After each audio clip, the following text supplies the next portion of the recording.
Hey, what's up, y'all? Y'all good? I hope so. Y'all listen, I'm gonna give my quick thoughts on Hart and Hustle Houston. And the episode started off where it ended, and that was with Roe and Chiniqua going back and forth. You know, Chiniqua called Roe a B, so that set Roe off. She got up from the table. Shaniqua still talking, and not only did Shaniqua call her a B, she called her, did she say with your big A or your fat A? She said something like that. Now see, if Roe would have hauled off and said, all right, my boy, anything else, sir? Then you would have felt away, right?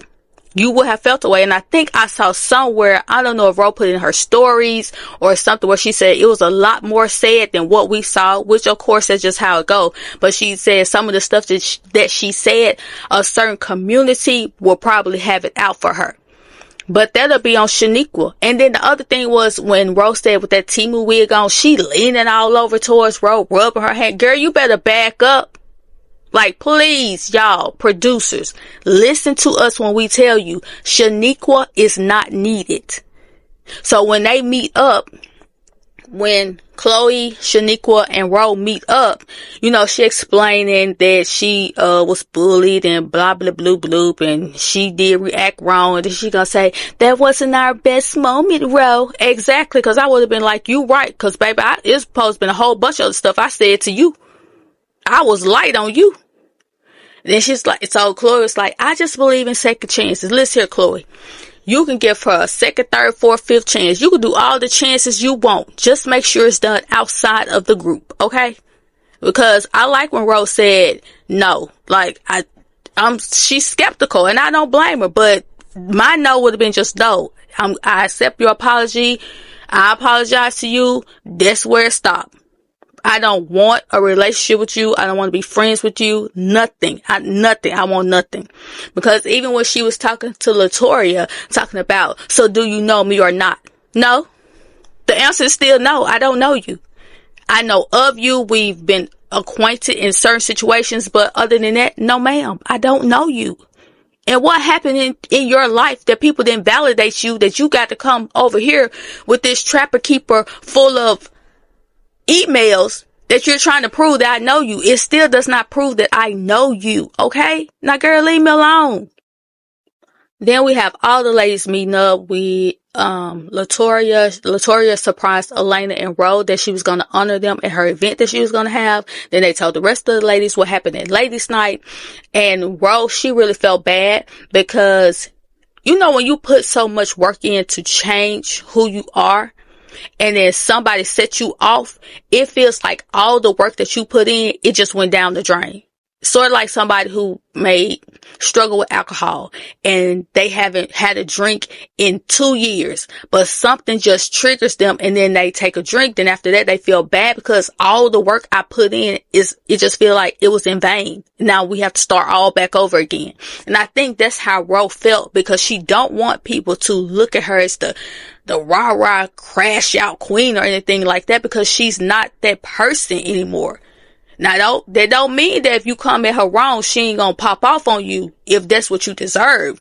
But she just felt like she didn't want people looking at her like, you know, like, what is wrong with this lady? She can handle that better. You know how people do, how people try to act. But like LeBrina said, girl, I'm proud of you, because you could have did a whole bunch of other stuff, but you didn't. So don't get down on yourself about how you reacted in that moment, because you don't know this lady. And like Roe explained, the way that you were acting toward Latoya, I felt like you were trying to bully her to make her know you. Which is interesting, because sometimes you can hear conversations. Now, I don't know if this lady is in the alphabet community. I do not know.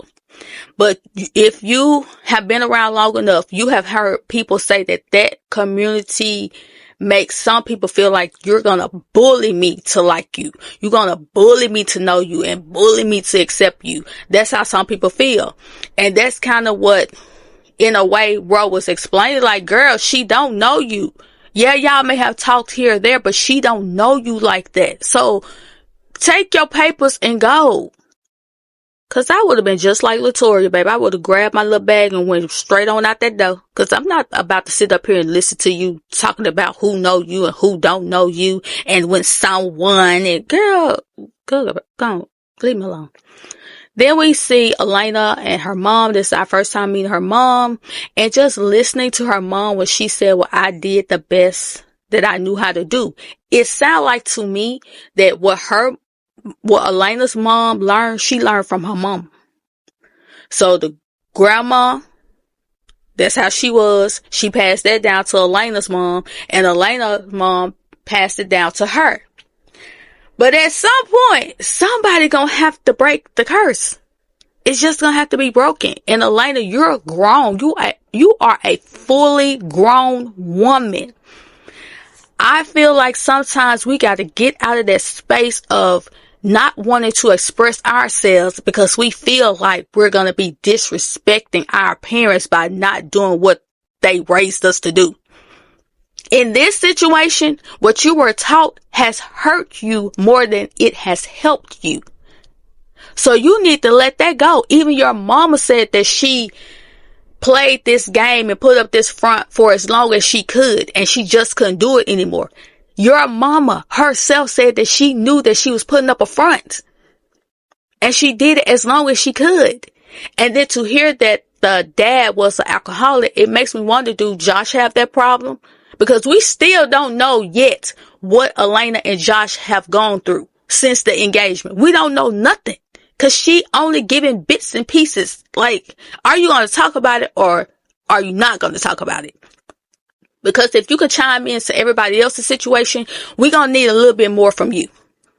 Even the producer was basically asking you, well, what else do the women not know? Because you're not giving them anything to help you with or help you through. But you're going to have to get out of that frame of mind that how the things that your mama taught you, you got to stick with it. Because you yourself said that when he cheated on you during the engagement, you never healed from that. The reason, in my opinion, that you never healed from that is because you knew that you were not supposed to marry him. You knew it, but you did it anyway because you didn't want people to look at you as weak for marrying him, or y'all put this much money down and y'all not going to get married. You did that to yourself. That was a choice that you made for somebody else. You didn't even make the choice for you. You made it for other people. You and your mama, both of y'all need to go to therapy too. Go on over there. Call whoever, whatever therapist you got. Y'all need to go. Because I don't understand it. I don't understand how we can get at a certain age, but still operate in a child's mindset, knowing that how we're moving is hurting us. I honestly feel, just listen to the little stuff that you have given us. I feel like you're just existing right now in your marriage. You're just existing. You don't light up until you talk about your business. Because you haven't really done much talking about your kids, but you seemed really happy when you was over there with your kids in the kitchen. But when you talk about your marriage, dead eyes, sad eyes. But when you talk about your business, you light up. You big smile, expressive. You can feel the energy. And with you saying to your mom, we need to do this more. We need to say I love you more. Y'all just need to start saying it. And don't wait for one to say it like, I'm going to see if she going to say it. No, just say it. Even if she forget to say it because that's not something y'all do naturally, just say it. Be like, hey, hold up. You know, we're supposed to be saying I love you. Now, I'm not going to keep telling you this. You know, you just have to do it and be playful about it. And then eventually it's going to happen. In the same way you say to your mom, well, you don't come around a lot or this, that. How often do you go around your mom? It has to be reciprocal. But I just hope everything worked out with y'all. And I really need y'all to sit down and really have a deep conversation. And whatever you're feeling, I need you to let it out. Don't worry about, is this going to make her sad? Is this going to make her mad? I need you to say it. You know why I need you to say it? Because you said in your confessional that you don't think that you're good enough when it comes to your mama, and you don't think you're good enough when it comes to Josh. Your mama needs to know why you think you're not good enough when it comes to me. Tell me what I have done as a mom to make you feel like you're not good enough. And I want you to lay it all out. Don't worry about how I feel because I need to hear this because I never want you to feel like that. When it comes to Josh, I think it's because he cheated on you. Some women feel like when their man cheat on them, that means I must not be enough. And that is the farthest from the truth. Some men just like that. They just cheat. But where the change have to come is with you knowing deep down in your gut that this is not what I want. This is not what I deserve. You have to be strong enough to dip out. Okay? I need you to have them conversations. All right? Then we had Chloe. She went to meet up with LeBrina, and they had a conversation about Nico, and LeBrina shared some things that she's going through with her son. And she just basically let Chloe know, you need to talk to Nico. You said that you can't remember the last time you said you loved him, checked in with him. You need to talk to him. Y'all need to talk and let him express himself. And with LeBrina, the thing that she's going through with her son, she basically feel like his life would be better if the son was with her and her husband, because being over there with the dad, it seems like the dad's letting him do whatever he want to do. The son wants to play football, but his grades are dropping. That would make me wonder, okay, what's the, not discipline, but what are the rules and expectations at the dad's house? And you need to be talking to the people at the school. You need to talk to the principal, the coaches. What are y'all rules? Because I don't want my son to be a push through. So I need to know, what are your expectations when it comes to kids being on the football field? Because if he was in college and he was over there with Prime, yeah, he ain't getting on that field unless them grades are where they supposed to be. And you just gonna have to explain it to him. But what I noticed is between the conversation that LeBrina had with her parents and the conversation that she was having with her son in their car, and when she was talking to him and he was sitting over there like, oh, here she go again. I don't even really want to hear this. That's what his face was giving. When she had the conversation with her parents and talked about, the mom put her out or whatever. And the mom was like, that was my house, my rules. You didn't want to follow them. Look at how the son is looking when she talking to him. Right? Now, when she over there talking to Chloe, she said, girl, I know how it is. Sometimes you just gotta let these kids bump their head. You didn't understand what your mama did, but you in the same position to where now you're saying, almost like, you know what, I done did all I can do. I'm gonna have to let him bump his head to understand what I'm trying to do for him, what I'm trying to tell him. It's not that you don't love him. It's like, I keep trying to talk to you, but you won't listen to what I'm telling you. Like they used to say, look, sometimes you just gotta let them learn on their own. They gonna have to learn through experience, because talking to them is not gonna work. But hopefully they can get on the same page. And she said that she was gonna let him decide whether he want to stay with his dad or if he want to come and live with them. But if you're saying that he's a child, that's why it be so confusing, because in 1 minute you're hollering about 17, 18 is a child, and then it's like, okay, I'm gonna let you make, if you feel like this is a child and you feel like being over here would be better, not only with grades, but we are in a position that we can get you to where you need to be when it comes to this football thing, because husband played in the league. And what could happen is, if you decide, okay, I'm just going to let him make his own decision, and he decide to stay over there with his dad, and time go by, we get 3-4 years down the road, he going to come back and say, well, why didn't you help me more? You the parent. Why didn't you just say, you're going to stay over here with us and we're going to help you through this? I'm not taking you away from your dad. I'm just helping you. Talk to some parents who decided that they just gonna let the child make the decision, and ask them, did the kids not come back and say, well, why didn't you say this and why didn't you do that? So it's a tricky space that you're in, because in one instance, you don't want to do what your mom did to you. That's what you're trying to stay away from. But at the same time, it seems like he need a little bit more guidance. He need a little bit more help. Even if you have to be strict about it. It seems like you're trying to give soft parenting when you need to give, like, if you want to give soft, but you need to give a sprinkle of, listen here, little boy, listen. Alright? I'm trying to help you, but it's only going to go so far. I'm not going to beg to help you. especially with me being a parent. I'm trying to guide you. I'm not trying to hurt you. I'm not trying to take anything away from you. I don't know. Then Chloe, she's over there with Nico. She talked to Nico that he telling her that, he went through his mourning and his grieving and his mental health was affected when Noah passed away. She was like, you were? Yes, he just told you that. So now what I need y'all to do, I need y'all to go to therapy. I need you and Nico to go to therapy so that y'all can let all of this out.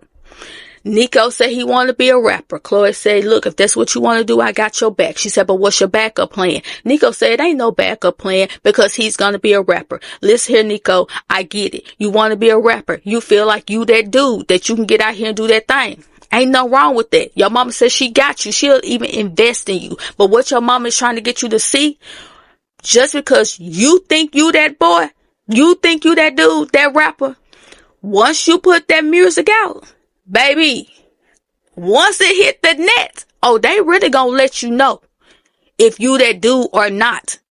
And are you strong enough to handle what they say to you? You walk off when your mama talking to you. So are you gonna be able to handle what the people out here in this world have to say when they get off in them comments? If they start saying, man, this is trash, this is garbage, man, if you don't go somewhere with this slaw, you see what I'm saying? Or are you going to be one of the ones that's going to turn your comments off? Are you going to be able to handle it?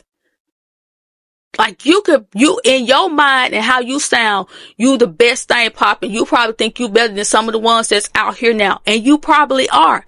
But the people out here in this world going to test you. And then you need to, when your mama saying, okay, well, what's your backup plan? What, if this don't work and you saying, it's going to work. Listen, baby, if it don't work, what do you want to do? Is it that you just want to be in the music industry? If your answer is yes, then why won't your backup plan be a writer, a producer? They make more money than the artist anyway. What about being an AR exec? Hey, what about having your own label? Baby, you're going to have to think bigger than just being the rapper. Because music change every day. How people feel about the music change every day. That's all she's saying. You went straight to, well, I don't want to be a doctor or a lawyer. That let me know that you don't really know that much about the music industry.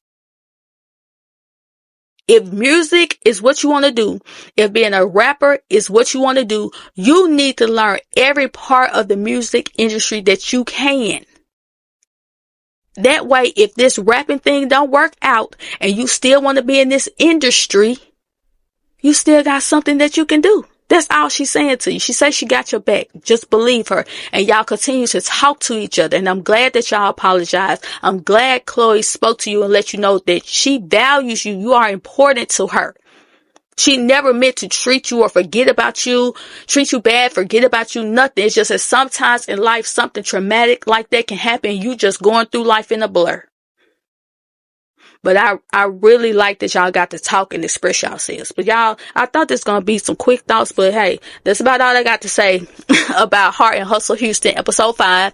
And if you watched it, please get down in the comments and let me know what you think. And I'll talk to y'all later.